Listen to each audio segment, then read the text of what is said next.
Bueno, se decía que buenos días y vamos a seguir con la jornada. Bueno, en primer lugar, aunque veo mucha gente conocida, me voy a presentar yo también. Soy abogado y Luis Nieto, abogado, consejero electivo de aquí del Consejo General de la Abogacía y integro además el grupo de trabajo que en materia de igualdad se ha configurado recientemente. Agradecer a la Fundación, lógicamente, a las personas que me han dado la oportunidad también de tener esta pequeña intervención en estas jornadas. Vamos a presentar lo que es la guía práctica para la abogacía, enfoque de género en la actuación letrada. Creo que todo el mundo ya tiene digamos, un ejemplar de la guía. Como dice en el prólogo, los que hemos tenido ya ocasión de leerla con el motivo de esta presentación, la presidenta nos dice que efectivamente en la abogacía tenemos un plus de responsabilidad en esta materia, tanto en lo que es en la concienciación como a nivel del ejercicio en el día a día, en la práctica de la abogacía. Por eso tiene un especial interés quizás, digamos, esta guía. Tiene una lectura fácil, se lee fácilmente. Creo que lo más relevante quizás es que nos hace ponernos el chip de que pensemos que las actuaciones letradas en diferentes momentos, desde la entrevista inicial a los diferentes procedimientos, pueden tener ese enfoque de género. Yo creo que esa es la idea, digamos, global de la guía, con los múltiples ejemplos y situaciones prácticas que se nos ponen. Y, en definitiva, creo que es una herramienta útil, práctica para nuestro ejercicio profesional. Igual que otras guías que se han elaborado también, veo aquí a filo, pues la guía de asistencia letrada a mujeres víctimas de violencia, también es un buen ejemplo de ello. Y en definitiva, pues bueno, pues está ya a disposición de todos. Me dicen que se puede visualizar en la versión web a través de la web del Consejo, abogacía.es, y también se pueden hacer en algún momento pedidos en papel si algún colegio en algún quien lo estimara oportuno para cursos de formación pudiera estimar oportuno utilizarla también en estos cursos. Como digo, le voy a pasar rápidamente la palabra a María. Los temas son absolutamente prácticos. A modo de titular, cómo hacer ese enfoque de género en la actuación diaria, en qué ámbitos tenemos que prestar quizás mayor atención a que no exista esa situación de discriminación, de un plano subordinado, esos estereotipos, los roles, etcétera, en qué momentos del ejercicio profesional se pueden tener más en cuenta, qué ámbitos del derecho. Se nos cita el marco jurídico nacional, internacional, jurisprudencia. Me ha llamado la atención que se dice que las pocas sentencias que todavía analizan con una perspectiva claramente, digamos, de género es la cuestión, pero bueno, en definitiva, para eso estar aquí nuestra ponente, que ya sin más dilación paso a presentar. En primer lugar, he de decir que estaban previstas dos ponentes, como veis, como tenéis en el programa.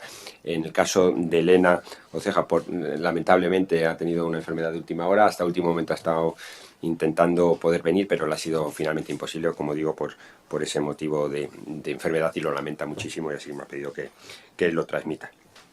Y quien sí tenemos, y le queda para ella la ponencia completa, es a María Martín. María Martín es abogada, compañera, es miembro de la Junta de Gobierno del Colegio de Abogados de Oviedo, coordinadora de la Comisión de Igualdad, ha formado parte, ha sido incluso presidenta de la Asociación de Mujeres para la Igualdad también, asociación que nos comentará, porque ha habido algún caso ahora muy reciente de una querella que se ha interpuesto por delito de odio contra el psicólogo forense de uno de los juzgados. Nos comentará algo al respecto.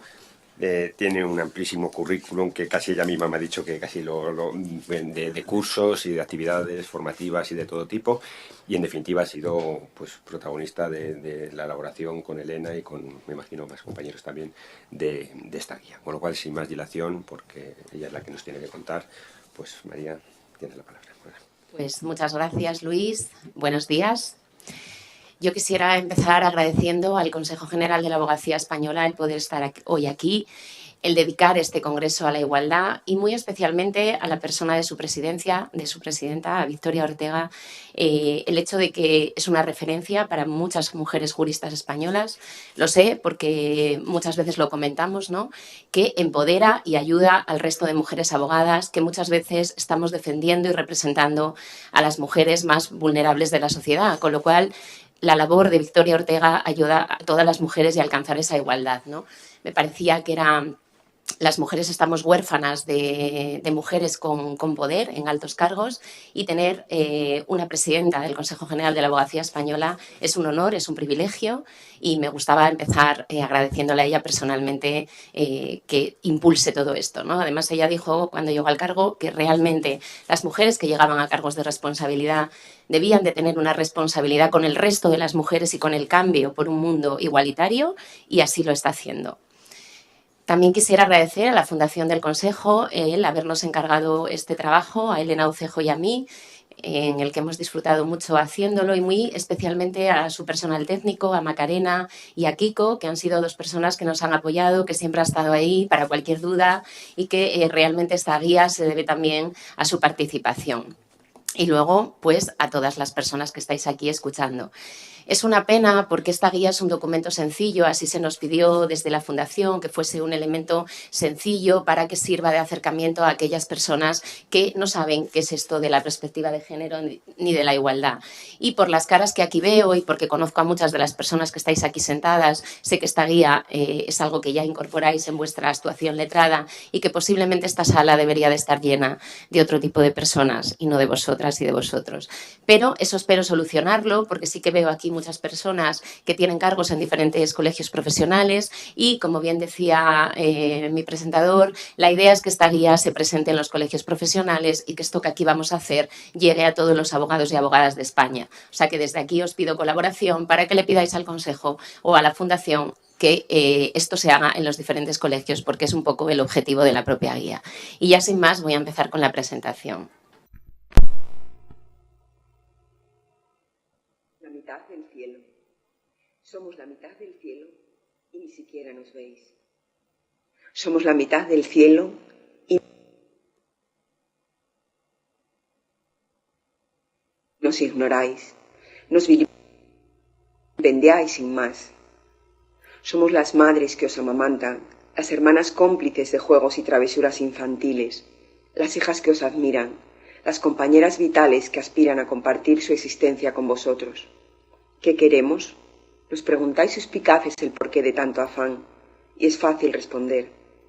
Solo anhelamos igualdad, disfrutar de los mismos derechos, las mismas oportunidades, ocupar nuestro espacio en esa mitad del cielo que nos pertenece por derecho propio. Queremos vivir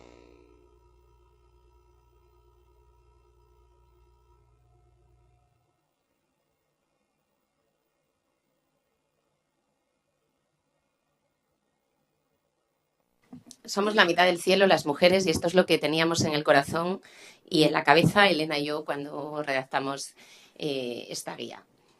La guía, como bien os decía, parte de unos presupuestos básicos, que son estos, que yo creo que a lo largo de esta jornada se han dicho en varias ocasiones, y es que nos hallamos lejos de esa deseada igualdad en todos los ámbitos de la vida y, por supuesto, en el jurídico. No conocíamos la estadística o la encuesta que se ha presentado esta mañana, que viene a reafirmar que esto era así. Es algo que sabíamos, aunque no teníamos datos. Los datos siempre son muy importantes, porque como hay una parte de la sociedad que quizás no lo vea, el hecho de tener un dato avala un argumento que de por sí ya era sólido, porque de esta idea partíamos. También partimos de la base de que el derecho no es una ciencia neutral y objetiva, con un contenido imparcial, sino que está impregnado de estereotipos y de prejuicios de género, los mismos que todavía hoy perduran en la sociedad, porque como bien te decía esta mañana aquí, al final el derecho no es más que una parte más de la sociedad y es la forma en la que se regulan los conflictos que existen. Y también partíamos de la idea de que la justicia es igualitaria o no es justicia. Será otra cosa, tendremos un sistema legal, una forma de resolver conflictos, pero no justicia. La justicia solo se puede hablar de justicia cuando se hable de justicia igualitaria. ¿Qué podemos hacer ante esta situación sabiendo que existe? Pues nos parecía que la judicatura, la fiscalía, la abogacía y todas las personas y colectivos que trabajan en la administración de justicia tenían que poner en marcha una justicia con perspectiva de género, teniendo en consideración dos cosas sencillas, pero claras. Las relaciones de poder asimétricas que se dan entre los hombres y las mujeres y que tienen unas singulares manifestaciones en determinados ámbitos, como son las relaciones familiares y afectivas, y que esto hay que tenerlo muy presente. y también la extrema vulnerabilidad de las mujeres y con ellas de los menores de edad que se hallan en una posición de subordinación y de discriminación. Siempre que nos acerquemos a cualquier tipo de conflictos, estos dos presupuestos deben de estar presentes en nuestra mente jurídica, porque si no, no vamos a estar haciendo una justicia con perspectiva de género. Hemos elaborado la guía y, como os decía, es una guía sencilla que tiene un primer apartado que considerábamos esencial, no a lo mejor para este foro, pero sí para la abogacía en general, que es hablar de conceptos básicos e imprescindibles para hablar de justicia en igualdad. Veremos ahora qué conceptos básicos e imprescindibles son estos. Luego también hemos hablado qué metodología se utiliza para hablar de cómo incorporar esa perspectiva de género a la aplicación diaria, a la intervención letrada. Luego hemos hablado del marco jurídico, que ocupa una extensión importante porque hemos detectado que las sentencias españolas carecen absolutamente de la legislación en materia de igualdad, que principalmente no es estatal, sino que es supranacional, pero que, como bien dijo ayer aquí Miguel Ángel Aguilar, se nos olvida que el artículo 96 de la Constitución española dice que los tratados firmados por España son derecho aplicable directo, al igual que lo son el Código Civil, el Código Penal, la Ley de Enjuiciamiento Criminal o cualquier otra norma. ¿Qué pasa? Que como los abogados y las abogadas no utilizamos en general, no utilizamos esa legislación en igualdad, que es un instrumento real que tenemos ahí y que además tenemos desde hace mucho tiempo porque la desconocemos, luego las sentencias tampoco reflejan esa situación. Es verdad que los jueces y las juezas deben de juzgar con perspectiva de género, pero como bien decía ayer cuando se me preguntaba por la querella, no olvidemos que quien hace las demandas, las peticiones y las contestaciones somos los abogados y las abogadas, y que si normalmente citamos legislación y hacemos una petición de justicia con perspectiva de género, tenemos más posibilidades de que las sentencias recojan ese tipo de normativa. Por ello nos parecía esencial hablar de un marco jurídico amplio que recoge la amplia normativa en materia de igualdad y perspectiva de género que existe y además que existe desde hace tiempo.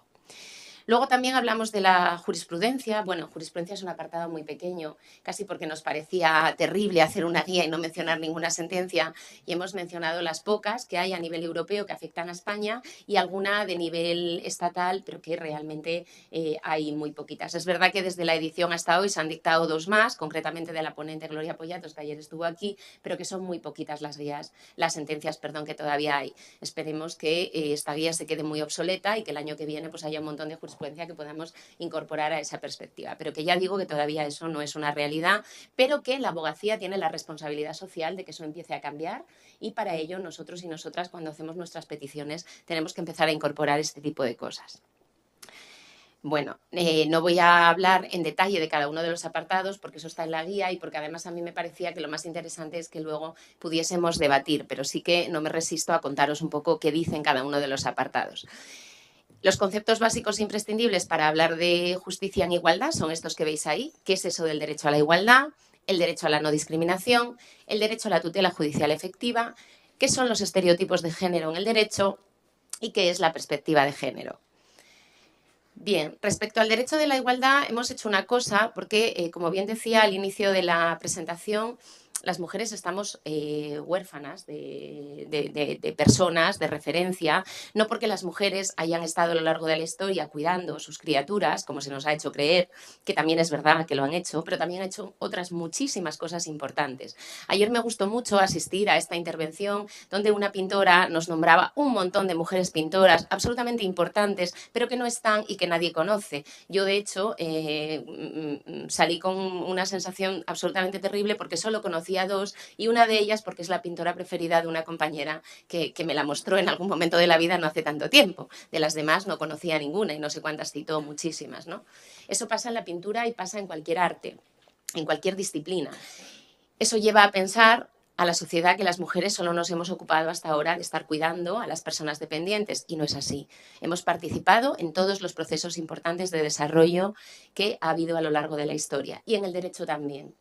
Y por lo tanto no nos resistíamos a hacer una pequeña pincelada para que estos nombres de mujeres que deberían de estar presentes en todas las facultades de Derecho y que a mí nadie me enseñó, sino que luego y posteriormente, cuando ya había acabado la carrera, descubrí, estuvieran presentes. Hay miles de mujeres a las que nombrar, pero bueno, como ya digo, es una guía sencilla y lo que hace es nombrar algunas, como esta señora Mary Astle, que en 1730 ya se pregunta ¿por qué si los hombres nacen libres, las mujeres nacen esclavas? Ahora se nos dice, hace muy poco que las mujeres os incorporasteis. No, en 1730 ya había mujeres que planteaban esta pregunta y estamos en el año casi 2018, ¿no? Olimpia de Gauss, que la Declaración de los Derechos de la Mujer, porque las mujeres fuimos privadas de la Declaración de los Derechos del Hombre o fuimos excluidas de ella.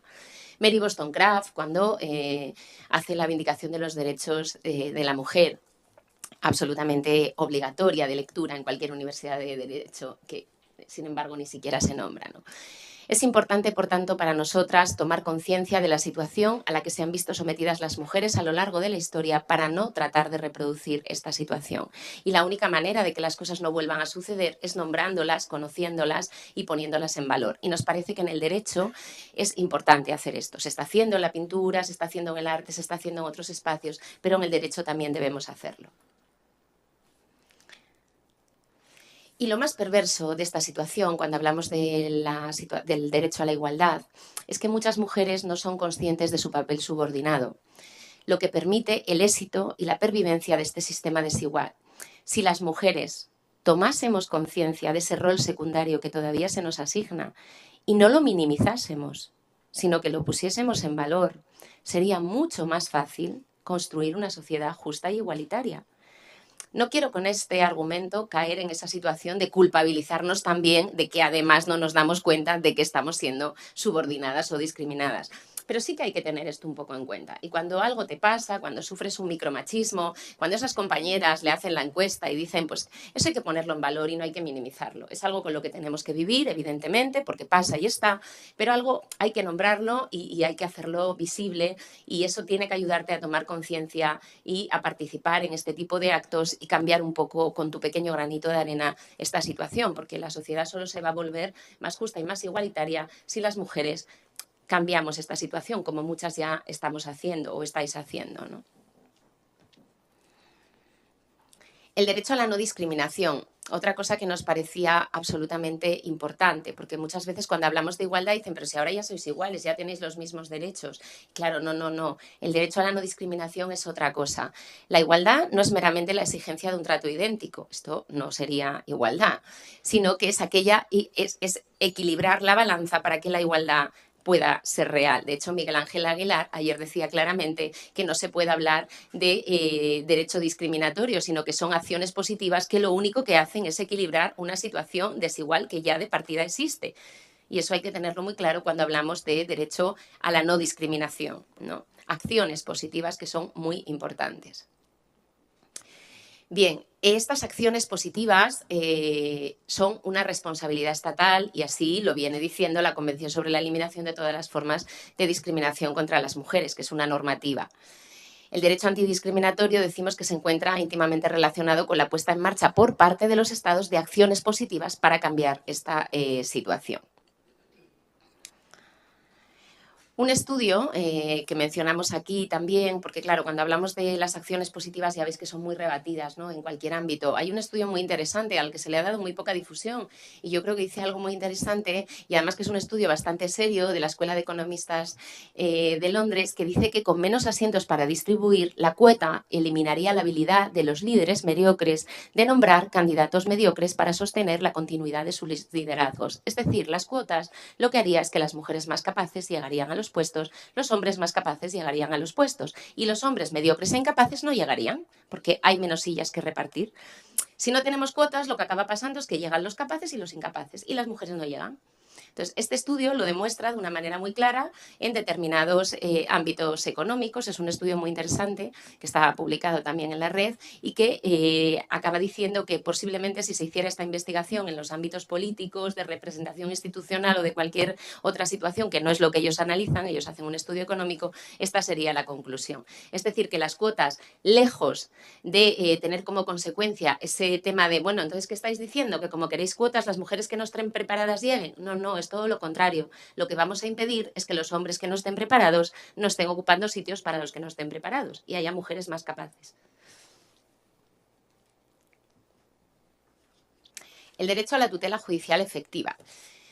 Hablamos de que la única forma de garantizar el proceso judicial es teniendo en cuenta todos los factores de desigualdad real que sufren las mujeres y que limitan su acceso a la justicia. Si no tenemos esto, claro, no vamos a conseguir un acceso a la justicia igualitaria. Y esto solo se puede conseguir si establecemos mecanismos de compensación de esa desigualdad que sabemos que existe. Porque lo otro es lo que decía ayer Gloria Pollatos en su intervención. Podemos hacer una justicia que tenga en cuenta esta situación y que por lo tanto sirva para convertir una sociedad en más justa e igualitaria, o podemos hacer una justicia mecanizada que lo único que hace es perpetuar la situación de dominio y la situación de desequilibrio que sufren las mujeres. Con lo cual, el acceso a la tutela judicial efectiva de las mujeres tiene que tener en cuenta esta situación de mayor vulnerabilidad que surge en muchos casos, como con mecanismos de compensación. Se ponen ejemplos en la guía de diferentes mecanismos de compensación. Bien, esta situación ha sido tratada profundamente con un montón de ejemplos en la recomendación 33 sobre el acceso de las mujeres de la justicia, una recomendación que ya lleva años y que, sin embargo, muchas veces en vulneración de derechos al acceso a la tutela judicial efectiva de las mujeres ni siquiera se cita porque no se conoce. Es una recomendación que también nos parece muy importante tener en cuenta. Los estereotipos en el derecho. Bueno, eso es así, ¿no? Lo han dicho claramente, no quiero repetir, pero los estereotipos y los prejuicios de género están presentes en toda la justicia y hay que combatirlos. La única manera de combatirlos es sabiendo que existen. Solo si sabemos que existen podemos combatirlos, y para saber que existen hay que saber qué son.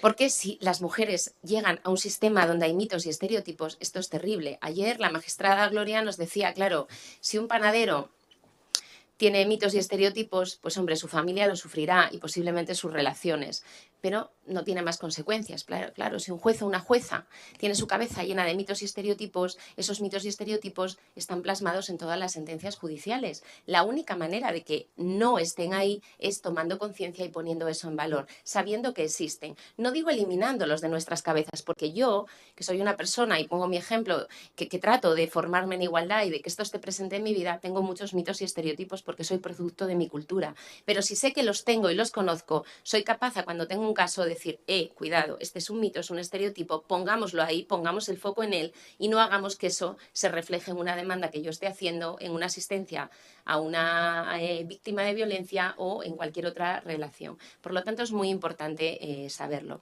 Como sabemos que mucha gente no sabe qué es eso de los mitos y estereotipos, en la guía se explica un poco, bueno, qué es un estereotipo, que es una imagen estructurada, aceptada por la mayoría de las personas, y qué es un estereotipo de género, que son ideas simplificadas y fuertemente asumidas sobre características, actitudes que se atribuyen a hombres y a mujeres por el mero hecho de serlo. Es decir, etiquetas que nos ponen al nacer, como por ejemplo que las mujeres son más sensibles, que las mujeres son más débiles, que las mujeres son más emocionales, que las mujeres tienen una vinculación con la maternidad diferente, que las mujeres son más organizadas, o que los hombres son más fuertes. Bueno, así, ¿no? Los estereotipos son para ambos sexos, no solo son para las mujeres, porque por cada mujer, también creo que se decía aquí ayer, por cada mujer que aparenta ser tonta, tiene que haber un hombre que tiene que aparentar que se lo sabe todo.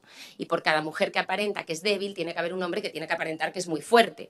Y claro, esta situación pues no es así, hay que hablar de personas con características concretas.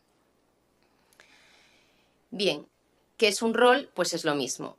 Y un rol de género son esos patrones de conducta y esos comportamientos que se espera de nosotros por el hecho de ser hombres o mujeres. Y eso es lo que está muchas veces en nuestra cabeza, que en un ejemplo, se ponen varios en la guía, pero un ejemplo que es muy fácil de ver es cuando en violencia de género estamos hartas de ver cómo muchas veces abogados o abogadas que no tienen esa formación van a asistir a una víctima y no se encuentran una mujer llorosa, sino que se encuentran una catedrática que aparentemente gana un montón de dinero, tiene un puesto de responsabilidad y sin embargo está contando que su marido la maltrata de una manera humillante. Si tú vas con ese estereotipo de que las víctimas de violencia son de determinada manera, lo primero que vas a hacer, bueno, esta lo que pretende es... No, eso es un prejuicio, eso es un estereotipo que tú tienes en la cabeza y que te está haciendo hacer mal tu trabajo y no ser un buen profesional.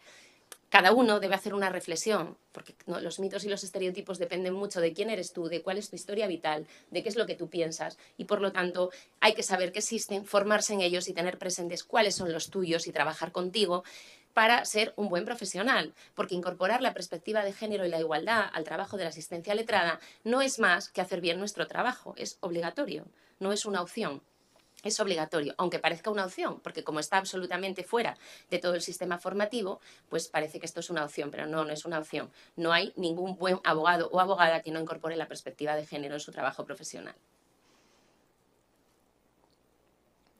Bien, la propuesta, pues lo que decimos, como son perjudiciales, hay que eliminarlos. Esto tan es así que ya la CEDAW, en su recomendación 33 sobre el acceso a la justicia, recomienda que esto es una vulneración clara de los derechos humanos de las mujeres. Hacer una justicia con estereotipos y con mitos es una vulneración de los derechos humanos, claramente dicho por la CEDAW.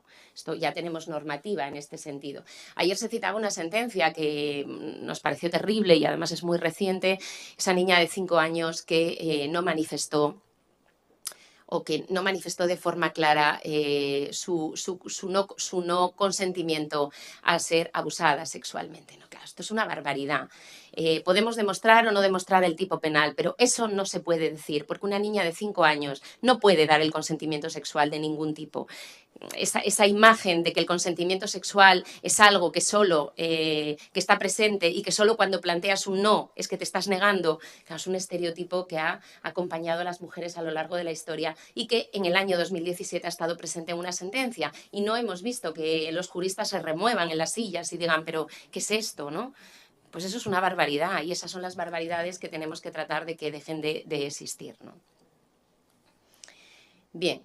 La perspectiva de género, pues eso, es una herramienta metodológica creada por las juristas feministas, algo ya sobre lo que se ha escrito mucho, lo que pasa que casi todo está en inglés, hay muy poco traducido al castellano y por lo tanto parece que es algo novedoso, pero que no lo es. Las juristas feministas ya vienen hablando de esta metodología desde hace mucho tiempo. Y no significa más que eso, que hacer un análisis no a favor de las mujeres, que no se trata de esto.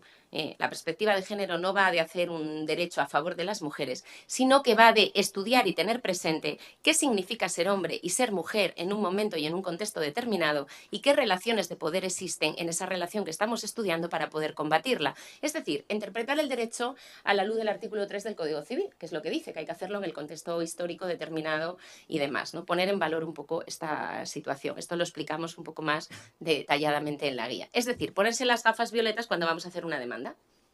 Así nos las tenemos que colocar cuando vamos a hacer una demanda.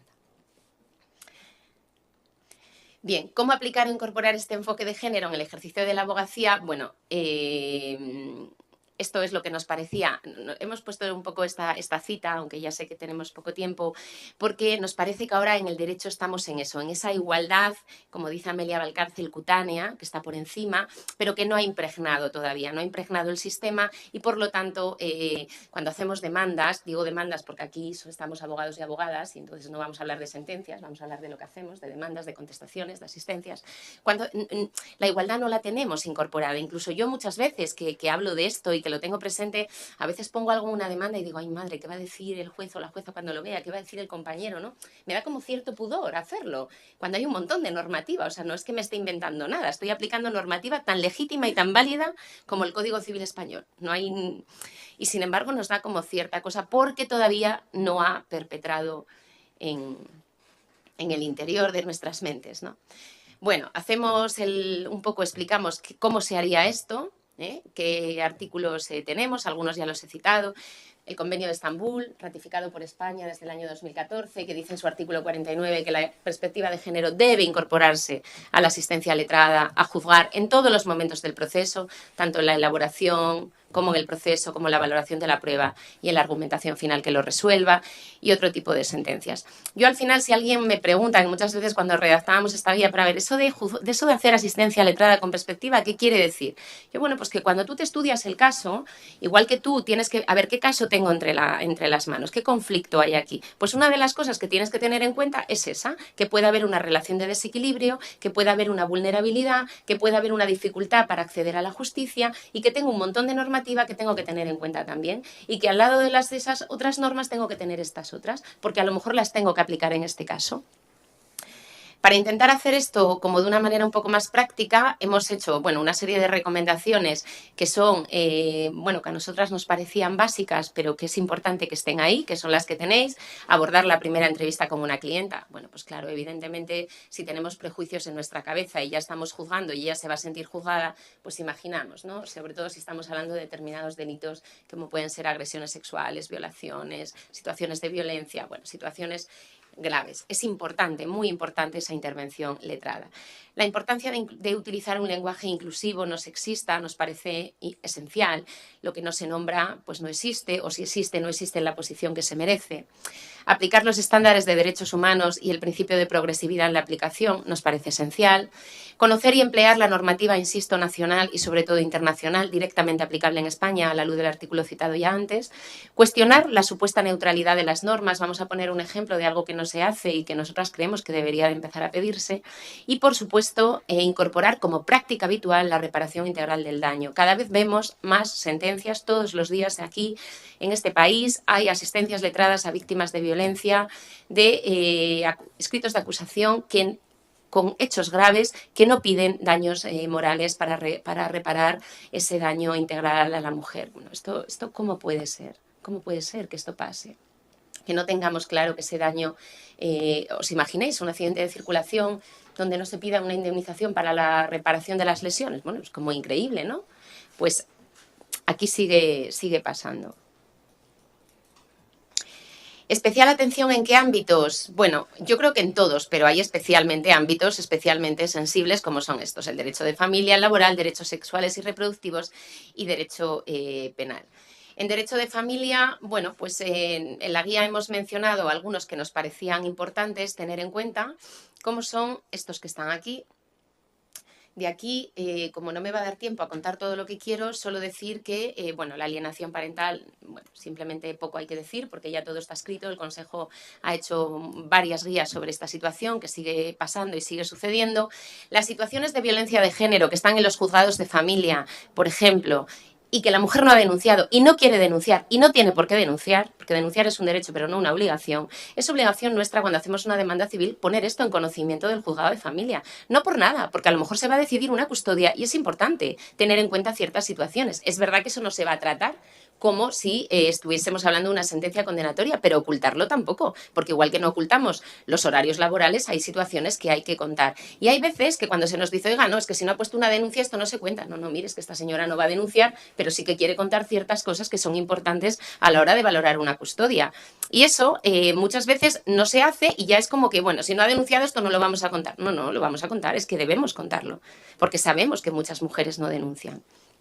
Y el aspecto que os comentaba antes es, por ejemplo, uno de los ejemplos que nos planteábamos de cómo la igualdad y la compensación puede cambiar es la pensión compensatoria. Y en la guía se pone un ejemplo en el que, imaginemos, si a alguien que no tiene perspectiva de género le planteamos un caso en el que una señora ha dejado de trabajar durante 12 años y se ha incorporado al trabajo y lleva 3 años trabajando, tiene 2 hijos de 12 y 10 años y el marido trabaja, más o menos ganan lo mismo y se van a separar.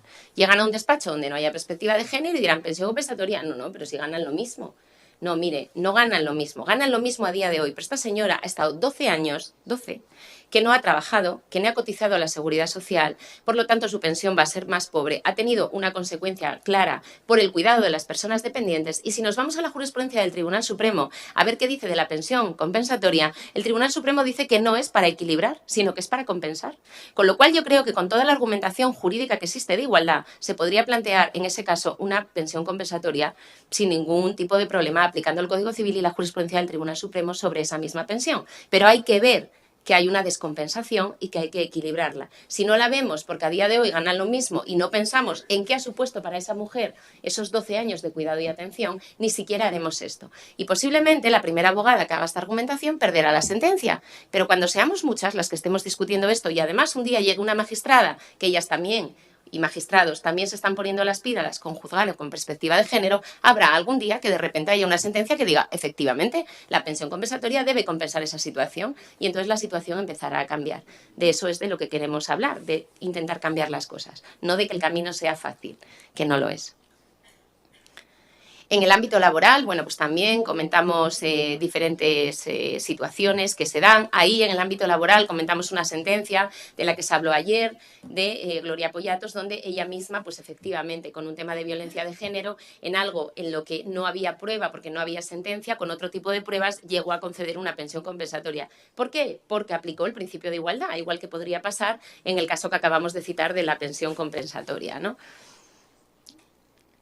En el ámbito de los derechos sexuales y reproductivos, bueno, hablamos de diferentes aspectos, pero hay una cosa en la que también creo que hay que empezar a poner incidencia, que es la violencia obstétrica que sufrimos las mujeres en el parto, en el embarazo y en el posparto, que nos están llevando a los tribunales, que las pocas sentencias que hay cuando a una mujer se le realiza una episiotomía no adecuada, cuando se instrumentaliza un parto y no debería de haberse hecho, cuando sufre cualquiera de esas situaciones, si vamos a las indemnizaciones, son ridículas, absolutamente ridículas. Entonces, esa situación, la violencia obstétrica, es algo muy novedoso. La Organización Mundial de la Salud no habla de ello hasta el año 2014, porque en este tema las mujeres vamos un poco lentas, pero yo creo que ahora mismo la asistencia letrada con perspectiva de género debe de empezar a cambiar esto, porque si cambiamos esto y lo llevamos a los tribunales y tenemos buenas resoluciones, posiblemente también en la sanidad haya un cambio de respeto a las situaciones de embarazo, parto y posparto que sufren las mujeres. Hay más ejemplos, ¿no? Y dentro del derecho penal hablamos un poco de la falta de credibilidad del testimonio de las víctimas, cosa que nos parece terrible, que después de la múltiple jurisprudencia del Tribunal Supremo que dice que la credibilidad del testimonio de las mujeres mayores de edad, o sea, de las víctimas de violencia mayores de edad, es una función jurisdiccional y que por lo tanto los psicólogos no deben de hacer ese informe de credibilidad de una mujer que denuncia una situación de violencia a ver si esta mujer miente o no, que es esta barbaridad, cuando la jurisprudencia del Tribunal Supremo es clara y sin embargo se sigue haciendo. Y yo creo que esto, bueno, pues muchas veces no se combate con toda la instrumentación jurídica que tenemos. La victimización secundaria que supone para las mujeres, por supuesto. Y luego en los menores víctimas de abusos sexuales, esto nos parece absolutamente... quizás es una situación con la que estamos muy sensibilizadas por la querella, pero es algo que nos parece terrible. Es una situación donde no hay datos y no hay estadísticas. Esto no se sabe. ¿Cuántos procedimientos hay por abusos sexuales en España? ¿Cuántos se archivan? ¿Cuántos se condenan? Es que nadie lo está mirando, nadie lo está contabilizando. Estamos en la misma situación que estábamos en la violencia antes del observatorio. Hasta que no empezamos a poner datos, cifras y estudios, no se puso el foco ahí, no se resolvió nada. Los abusos sexuales a menores están quedando impunes en unos porcentajes que, según Save the Children, son absolutamente escandalosos. Y esto tiene que cambiar. Hay que hacer visible esta situación y hay que empezar a contabilizar y a cuantificar y hacer una observación clara y tener estadísticas sobre esta situación, porque si no la situación es terrible.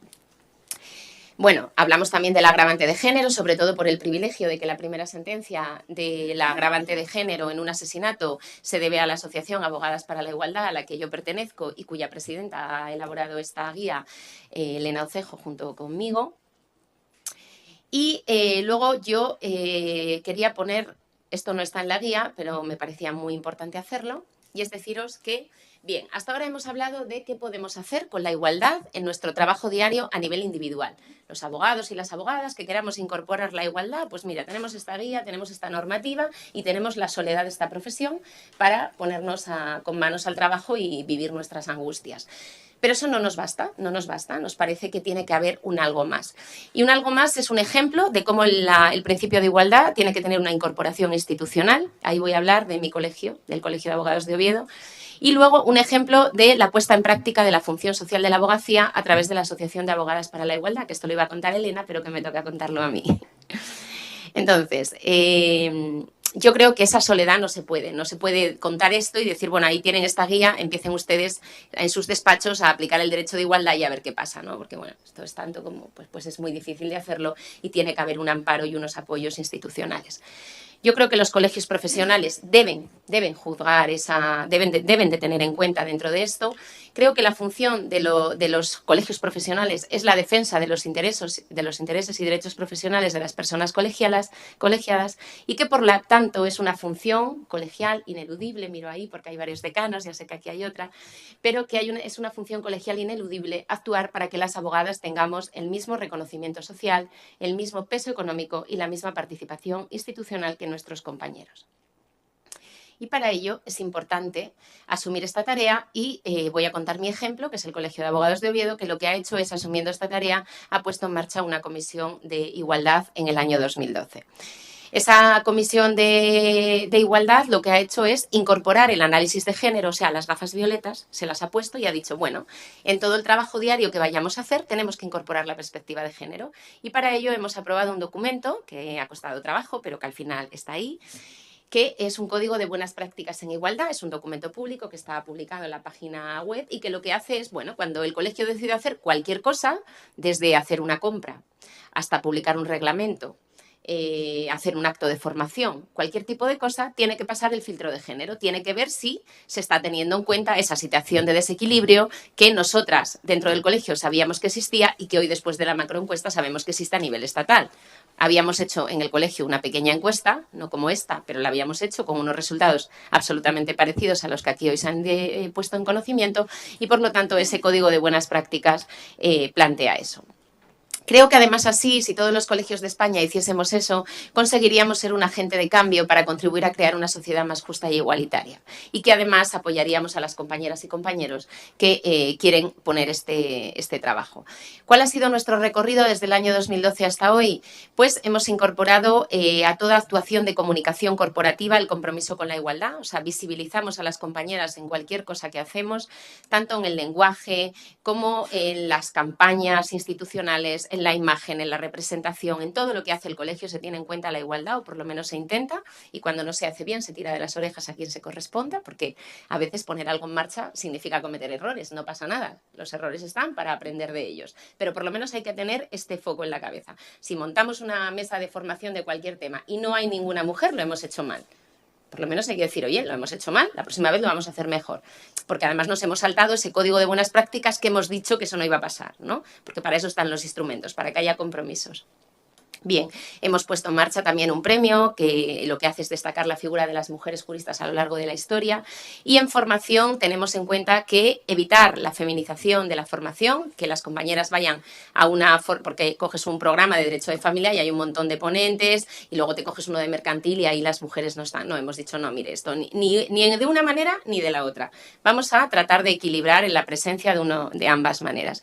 Y luego, como sabemos que la conciliación, como bien dice la macroencuesta, es uno de los grandes problemas de las mujeres abogadas de este país, lo que hemos tratado de hacer es que en toda la formación hay ludoteca gratuita para que ninguna mujer pueda perder la oportunidad de acudir a cualquier acto de formación, tanto si es ponente como si es asistente. O sea, eso es un acto que hacemos siempre en cualquier tipo de formación, siempre que se demanda para que esto no pueda pasar. Intentamos también que la formación no vaya siempre en el mismo modelo de horario, porque es verdad que la formación de los colegios profesionales normalmente se hace a partir de las 7 de la tarde y puede ser una formación que a mucha gente le venga bien, pero puede haber gente que eso no le venga bien porque no sea compatible con su proceso familiar. Por lo tanto, hemos intentado que los horarios de la formación, en la medida de lo posible, se incorporen otras cosas, como por ejemplo en formatos desayunos, bueno, en otro tipo de formatos, ¿no? Hacer también actuaciones de networking entre las mujeres y facilitar ese tipo de relaciones.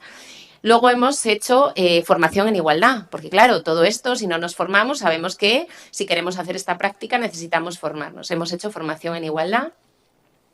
Hemos hecho acuerdos para suspensión de cuotas colegiales, que ya sé que también hay otros colegios que la han puesto en marcha, acuerdos para la suspensión de juicios cuando hay bajas por maternidad, que hasta ahora es algo que como no están contemplado en la ley de enjuiciamiento civil, las mujeres abogadas que defendemos a otras mujeres discriminadas cuando nos enfrentamos a un embarazo no teníamos argumentación legal para que se nos suspendieran los juicios, salvo que estuviéramos de baja y muchas de ellas estaban en la mutua que no tiene esto previsto y eso nos parecía una absoluta barbaridad con la situación que teníamos las mujeres abogadas. Hemos hecho un acuerdo con el TSJ y a día de hoy esto ya está resuelto, aunque debería de estar resuelto en la ley de enjuiciamiento civil, no en un acuerdo hecho por un colegio profesional.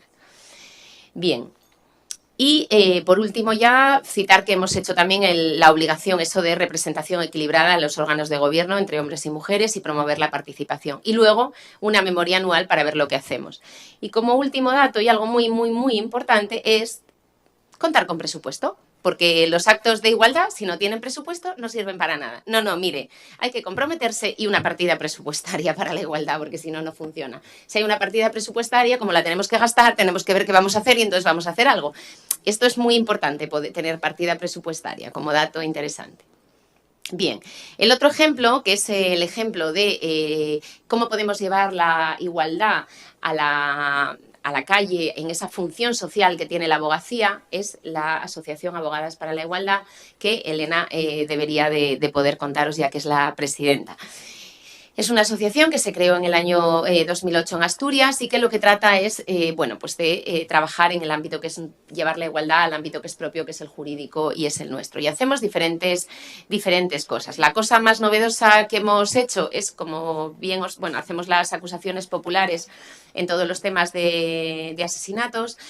Hemos llevado a cabo el tema del agravante de género, consiguiendo la primera sentencia en un tema de asesinato que aplica esta agravante, lo cual nos parecía un logro, y desde ahí ahora estamos animando a que las agravantes de género se apliquen no solo en los asesinatos y homicidios, sino en todo el resto de delitos, dado que hoy en día tenemos un Código Penal español que solo condena la violencia de género en un ámbito muy específico, que es el de pareja, dejando fuera y vulnerando así los compromisos adquiridos en el Convenio de Estambul, el resto de violencias que las mujeres sufrimos, y que el Convenio de Estambul ya le ha dicho a España que esto no sirve, que la violencia de género tiene que estar condenada, y que la violencia de género no solo es la violencia que sufren las mujeres en el ámbito de la pareja, sino que es la violencia que sufren las mujeres en todos los ámbitos de la vida. Bien, y en este caso, en virtud de eso también, hemos puesto en marcha la primera querella de delitos de odio hacia las mujeres que, bueno, pues considerábamos que hay un caso en el que nos parece que un funcionario de la Administración de Justicia, a nuestro criterio, porque bueno, es nuestro criterio, es una querella presentada que todavía se está tramitando, de hecho ni se ha admitido a trámite todavía, estamos en este proceso esperando, pues considerábamos que tiene una actitud absolutamente misógina y que cumple los criterios del 510.2 para hablar de un delito de odio contra las mujeres. Este proceso está en marcha y nos parece que bueno, es un instrumento legal que está ahí y que veremos si se puede demostrar o no que esto ocurre, pero que por lo menos entendemos que sí que es hacer justicia con perspectiva de género, utilizando la legislación que tenemos tanto a nivel nacional como a nivel supranacional. Y bueno, esta querella se ha presentado a Abogadas para la Igualdad y la asociación Women's Link, que supongo que aquí en Madrid es una asociación muy conocida y querida para nosotras. Y el fundamento es que todo su trabajo está basado en prejuicios y estereotipos de género. Es un poco el argumento de la querella que hemos presentado. Y ya nada más, creo que no me he pasado nada de la hora y quedo a vuestra disposición para que tratéis de... podemos poner el audio. Vale, pues si queréis, acabamos con el audio, como es además así emotivo, pues bueno, si queréis primero podemos hablar, si tenéis alguna pregunta que queráis hacer, cualquier cuestión, yo quedo a vuestra disposición. ¿Van a poner el audio? Vale, pues vale. La mitad del cielo. Somos la mitad del cielo y ni siquiera nos veis. Somos la mitad del cielo y nos ignoráis, nos vilipendiáis sin más. Somos las madres que os amamantan, las hermanas cómplices de juegos y travesuras infantiles, las hijas que os admiran, las compañeras vitales que aspiran a compartir su existencia con vosotros. ¿Qué queremos? Nos preguntáis suspicaces el porqué de tanto afán, y es fácil responder. Solo anhelamos igualdad, disfrutar de los mismos derechos, las mismas oportunidades, ocupar nuestro espacio en esa mitad del cielo que nos pertenece por derecho propio. Queremos vivir en un mundo igualitario, donde podamos pasear sin miedo, volver a casa sin ser acompañadas, reír y gozar de la vida sin pedir permiso a nadie, ocupar puestos de relevancia por nuestra propia valía. No queremos más ablaciones ni lapidaciones de nuestras hermanas africanas y árabes, ni más violencia terrible y gratuita que nos azota por doquier. Es nuestro deseo acabar con el comercio de mujeres y niñas esclavas, con los feminicidios que impiden que estemos todas, porque cada año nos faltan demasiadas mujeres aniquiladas por la fuerza. Aspiramos a un mundo donde mujeres y hombres compartan espacios y tiempos libres de violencia, manteniendo relaciones de equidad. Somos seres de paz, que celebramos la vida y nos congratulamos de cada nuevo amanecer como una nueva oportunidad de ser mejores personas al servicio de una sociedad más justa. Nos queremos vivas, nos queremos fuertes, nos soñamos seguras y libres, porque somos la mitad del cielo, y el cielo es un lugar de paz.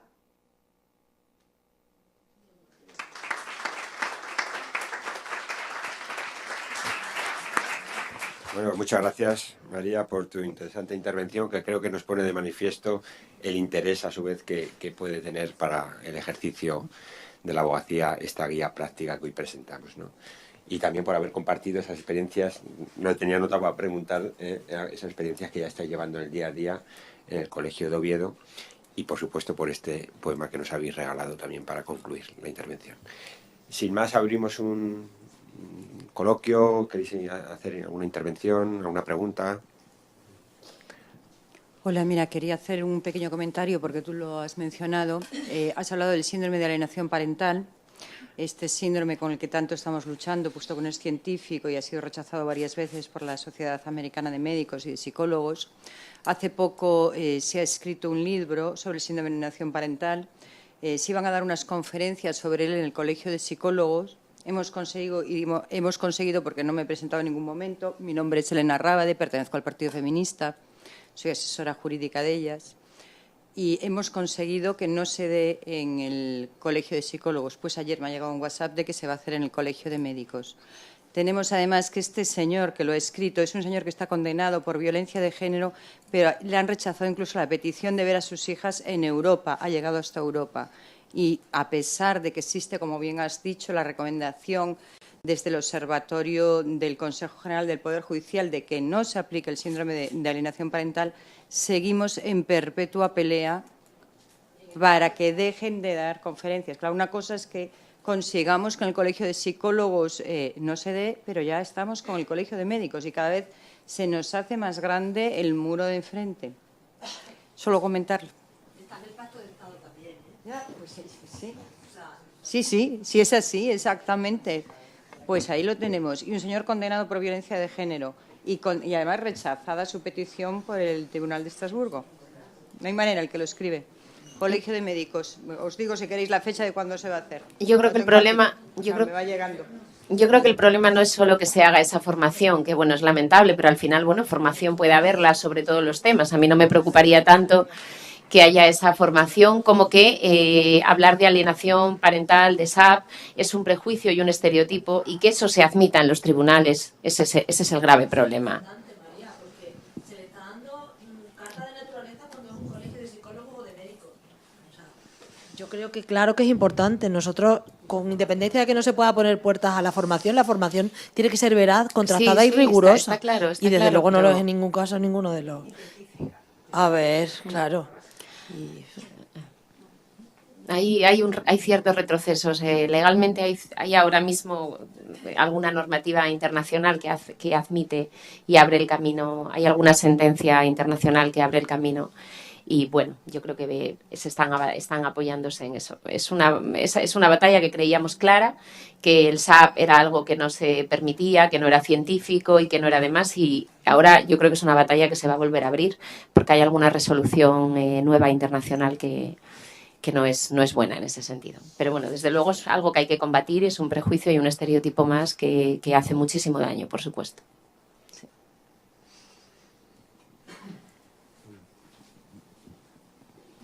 Quería preguntar sobre la autolimitación y autocensura.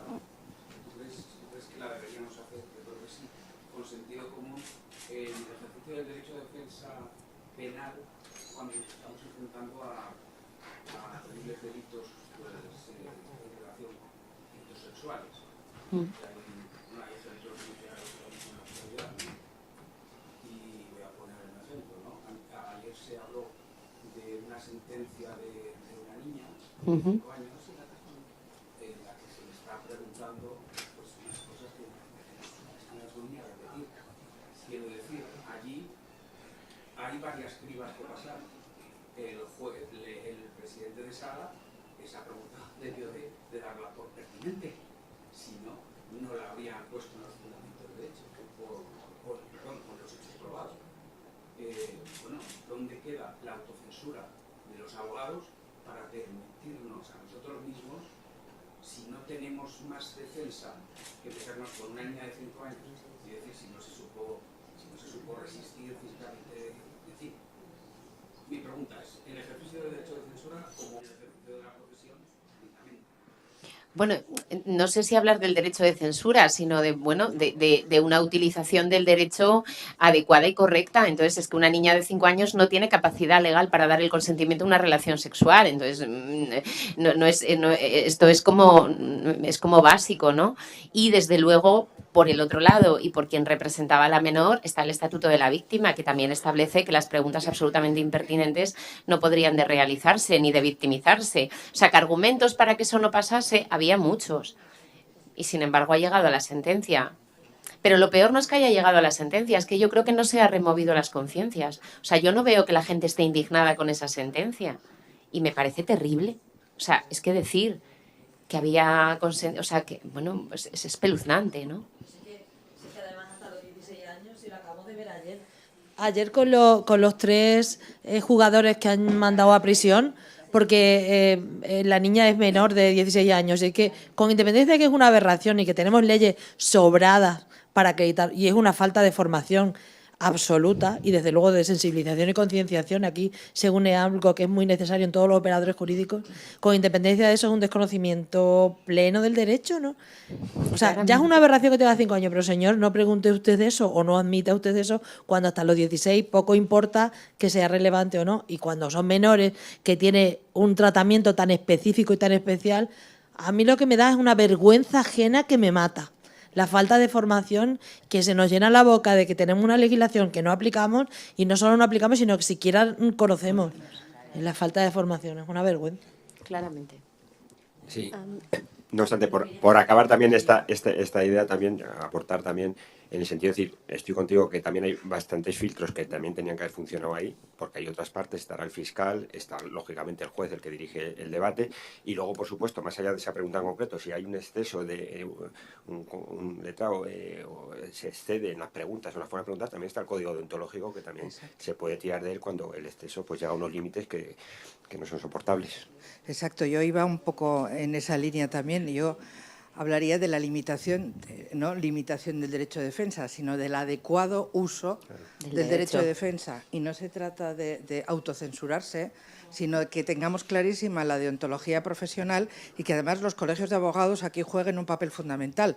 Y sin irnos a situaciones tan brutales como la de los menores o las menores que estáis hablando, también se está poniendo de manifiesto ahora en juicios como el de Pamplona, que no puede permitirse a un abogado las canalladas de preguntas que está haciendo, por mucho que sea en el ejercicio del derecho de la defensa. Y eso va contra las mujeres, contra la dignidad, es delito de odio y humillación, es revictimización, es todo lo que le quieras contar. Entonces, yo comentándolo con compañeros y compañeras, te dicen, no, es el derecho de defensa, ahí cabe todo. No, no, no. Es que en el derecho de defensa no cabe todo y los límites hay que ponerlos clarísimos y, desde luego, eso yo creo que deberíamos denunciarlo entre compañeros para hacernos un favor a nosotros mismos cuando veamos que un compañero está haciendo un mal uso de ese derecho de defensa, yendo contra la igualdad y el respeto a la dignidad de las mujeres, pero es que en casos como este, por ejemplo, donde es público y notorio y toda la sociedad conoce el comportamiento de este señor, porque ha salido publicado en todos los medios, mi pregunta es, ¿no deberían actuar de oficio los propios colegios de abogados a los que pertenezca ese señor y levantar el expediente correspondiente para analizar? Eso es impresentable. Yo no soy una experta en deontología, pero sí que creo que los colegios profesionales necesitan normalmente una denuncia para poner en marcha ese proceso. Se conoce, claro, no. De oficio te consta, pide solo las declaraciones, te consta de oficio, porque un colegio de abogados que sabe que hay un letrado que pertenece a su colegio, que está actuando de esa manera, o en la zona donde está actuando, en Pamplona, por ejemplo. No, pero es que, ¿qué falta para mover ficha? Lo que se conoce es a través de los medios de comunicación, y yo creo que además hay otros... Se le pide al juzgado que te ponga, que te certifique que ha pasado ahí. Eso es querer esconder, o sea, sistema... No, sí, yo creo que deberían de hacerse cosas, ¿eh? No estoy diciendo que no se tenga que hacer nada. Estoy hablando de la responsabilidad de la abogacía institucional para perseguir de oficio situaciones escandalosas. No vale todo en el derecho de defensa. Yo estoy de acuerdo con que no vale todo en el derecho de defensa. ¿Alguna pregunta más? Bueno, perdón. hay 2 o 3 intervenciones pedidas, digo, porque es muy al hilo de lo que terminan de decir. En el caso de Juana Rivas, tengo entendido que un colegio profesional sí que inició de oficio una investigación para ver si aquellas personas que aparecían en televisión estaban colegiadas o no como abogadas, etcétera, etcétera. Entonces, que cabe o cuando les parece hay actuaciones de oficio, las hay. No, pero quiero decir, la intromisión en la profesión es una obligación de los colegios. Si alguien está haciendo, actuando como colegiado sin que sea colegiado, eso sí que es algo que hay que perseguir, porque además el colegio debe garantizar que siempre que alguien actúe como abogado o como abogada lo haga colegiado debidamente. Lo otro, de acuerdo con la deontología, sí, no, si yo no digo, vamos a ver, que yo no estoy diciendo que no, pero que no estoy diciendo que el derecho de defensa sirva de todo, solo estoy diciendo que al final lo que conocemos los colegios profesionales en este caso, y posiblemente sea cierto, pero lo que conocemos lo conocemos a través de los medios de comunicación. Entonces, ahí habría que hacer una queja importante pidiendo una investigación. No, por supuesto, no me siento yo atacada.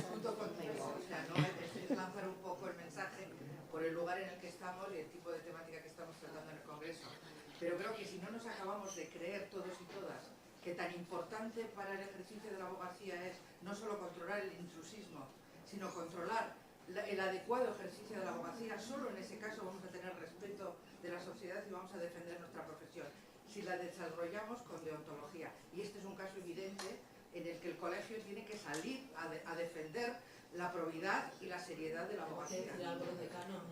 Sí, bueno, pues Filo, efectivamente, venga. yo creo que la palabra tiene que ser de, pues Filo, adelante. Y me permites que me cuele.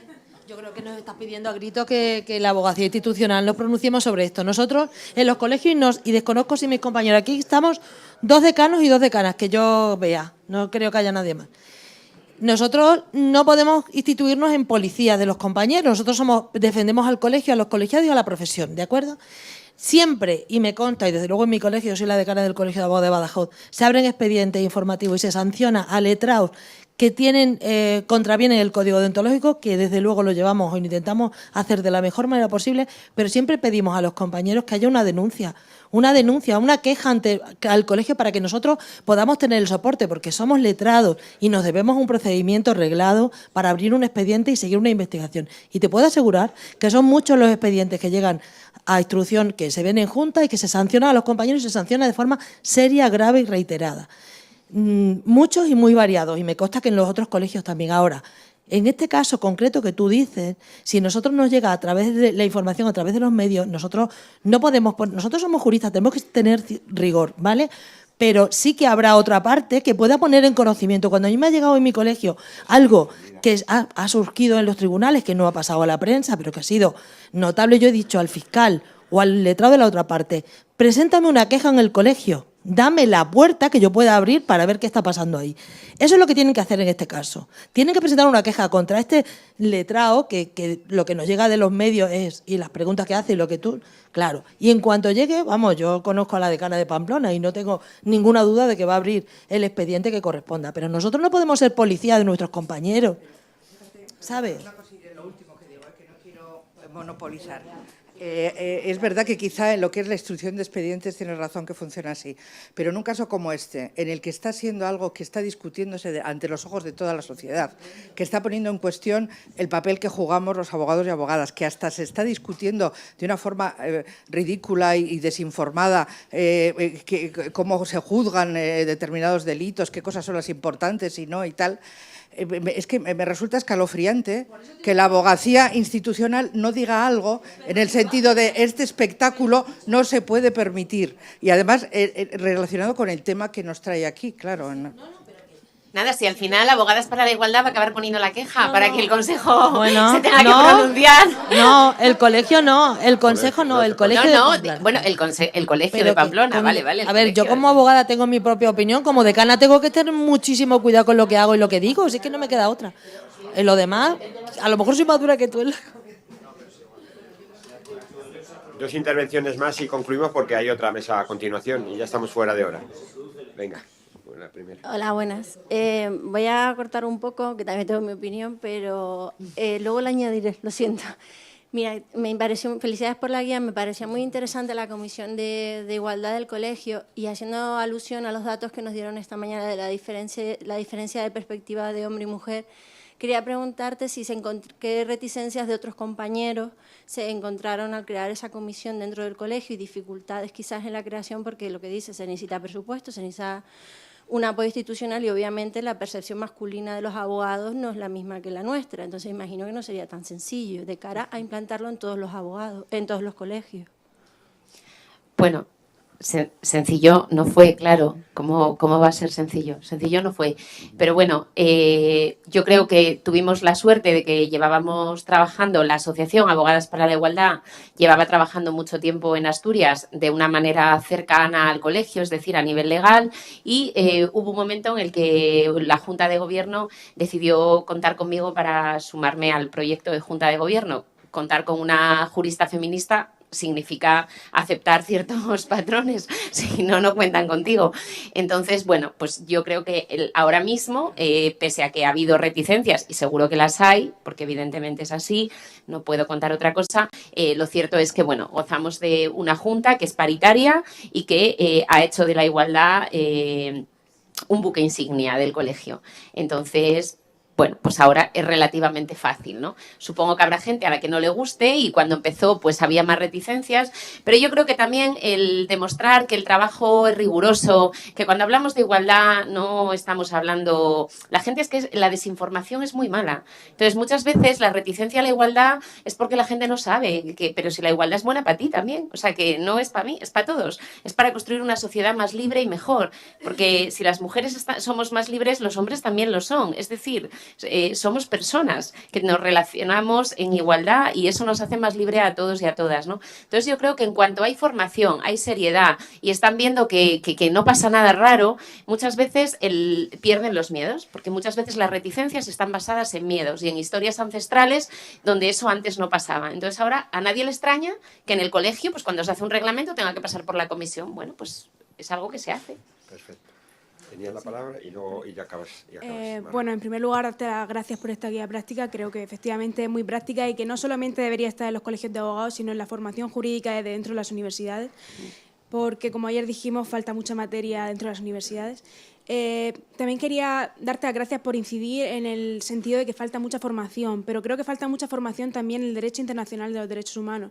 Sí, me consta que hace poco se produjo, creo que en Madrid, la primera conferencia para los jueces sobre derecho internacional de los derechos humanos. Y bueno, creo que es muy importante porque no solamente debe conocer el derecho interno, sino que el artículo 10.2 de la Constitución dice que es supranacional el derecho internacional. Entonces, gracias por ponerlo de manifiesto. Claro, así es, ¿no? Ayer Gloria lo explicó muy bien. De 300 temas de la carrera judicial solo hay 2 de igualdad y la CEDAW ni siquiera se nombra. En una demanda en la que tú apliques legislación internacional en materia de igualdad, pues al juzgado le entra como, ¿pero qué es esto que me están contando? Pero eso solo se cambia haciéndolo y formándonos y alegándolo. O sea, situaciones que antes no existían, ahora nos parecen absolutamente novedosas. La vida se cambia. Para concluir. Sí, además voy a concluir. Sí, gracias. Bueno, evidentemente darte la enhorabuena, María, ya conocía y sé de tu trabajo. Dar la enhorabuena al Colegio de Abogados de Oviedo por tener su comisión de igualdad. Me vas a permitir una pregunta, una reflexión y luego una cuestión que tengo que hacer estando en la sede en la que estamos. El Consejo General de la Abogacía Española tiene un grupo de trabajo por y para la igualdad.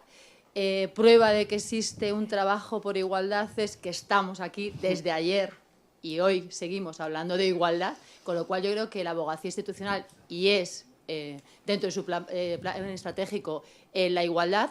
Victoria, la presidenta, está claro que es trabaja y va a seguir trabajando por la igualdad. Entonces me parecería que era necesario explicar que el Consejo también trabaja por y para la igualdad. Dicho esto, que es una cuestión que creo que todas tenemos claros y todos los que estamos aquí, porque estamos en ello, me ha llamado la atención, uniendo lo que comentabas de la paridad en tu Junta de Gobierno, porque sabes que la representación, hemos visto en la encuesta, que es muy baja. Sin embargo, el 15% visto en la encuesta dice que las cuotas no las quiere en la abogacía institucional. Ni las quiere ni las cree necesarias. También hemos visto que era un dato que no era objetivo, sino que era un dato un poco fuera de lo que es la información. Tú creo entender que en la guía de buenas prácticas llevas a cabo lo que es la paridad en las juntas de gobierno. Así es. ¿Esto cómo lo pones al lado de lo que la abogacía, en teoría, nuestros compañeros y compañeras no quieren o creen no necesario? Bueno, yo creo que es una situación de desinformación absoluta. Yo creo que tú diste la clave antes. ¿Por qué la gente piensa eso? Porque la gente dice, hombre, ¿cómo no va a haber igualdad si hay una presidenta? Y se acabó. Este es todo el argumento. Entonces, como a la cabeza del Consejo hay una presidenta y una presidenta con un buen discurso de igualdad involucrada en esto, lo cual es una suerte de la que gozamos, y yo creo que he empezado por ahí resaltando la labor de Victoria y, por supuesto, del Grupo de Igualdad del Consejo, porque además me parece que es un referente y que eso nos empodera a todas las abogadas. La gente se queda ahí, no analiza nada más. Entonces, yo creo que eso es altamente relacionado con la desinformación que existe. Es una causa más de desinformación, claramente. Bueno, pues hoy hemos dejado presentada esta guía, práctica para la abogacía, enfoque de género, la actuación letrada. Creo que ahora queda tarea por delante y ahí están, ahí sí, los colegios y del propio Consejo, lograr la mayor difusión posible para que efectivamente esta guía práctica pues se lleve a cabo en el día a día de nuestro ejercicio profesional. Agradecer, por supuesto, a María, a Elena desde la distancia por vuestro trabajo, agradecer también a Kiko Segovia, a Macarena Saberri y a todas las personas de la casa que están haciendo posible que estas jornadas se desarrollen, y por supuesto a todos y a todas las presentes por vuestra participación e intervención. Muchas gracias.